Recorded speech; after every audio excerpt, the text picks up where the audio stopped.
ఈరోజు మళ్ళీ మా డ్యాడీ తోటకెళ్ళి మా తోటలోంచి మ్యాంగోస్ తీసుకొచ్చారనమాట. లాస్ట్ టైం నేను స్టోరీ పెట్టా కదా! అందులో అయితే ఒక 120 మ్యాంగోస్ అయితే తెచ్చాము. ఈసారి ఒక 93 మ్యాంగోస్ అయితే తెచ్చారు. ఇంకా చాలా మ్యాంగోస్ ఉన్నాయి. అక్కడికి వెళ్లారు పని మీద అని తెచ్చేసారనమాట. మిగతా మ్యాంగోస్ అన్ని నెక్స్ట్ మంత్ తీసుకొస్తాం. ఆ కలర్ చూడండి మొత్తం మాకంతా సూరన్ రేఖ చెట్లే ఉన్నాయన్నమాట. సో, అన్నీ ఆ కాయలే ఉంటాయి. బంగినపల్లి ఏవో 2 చెట్లు ఉంటాయి. సో, అవైతే ఇంకా ఏం రాలేదు ఇందులోకి. అస్సలు జీరో ప్రిజర్వేటివ్స్‌తో ఈ మ్యాంగోస్ అనేవి వచ్చాయి. ప్యూర్‌గా పండించినవన్నమాట ఇవి. అక్కడ చూడండి అక్కడ గడ్డి ఉంది కదా! మేము గడ్డి తెస్తాం. గడ్డేసి ఇప్పుడు ఇదేదైతే ప్యాకింగ్ చేస్తున్నారో ఇది మా అత్తకి బిలాస్పూర్ పంపించడానికనమాట. సో, ఇది ఇలా ప్యాక్ చేస్తాము. లాస్ట్ టైం తెచ్చింది మేము ఆల్రెడీ క్రేట్‌లో ప్యాక్ చేసుకొని ఉంచుకున్నాము. అది కొంచెం పండడానికి కోసం. ఆ తర్వాత కలర్ వచ్చినవే అనమాట. అవి ఇంకా ఒక 2 డేస్ పడుతుంది పండడానికి.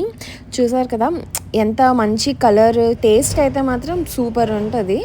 ఇంక నెక్స్ట్ మంత్ అయితే మొత్తం అన్ని కాయలు తీసుకొచ్చేస్తాం.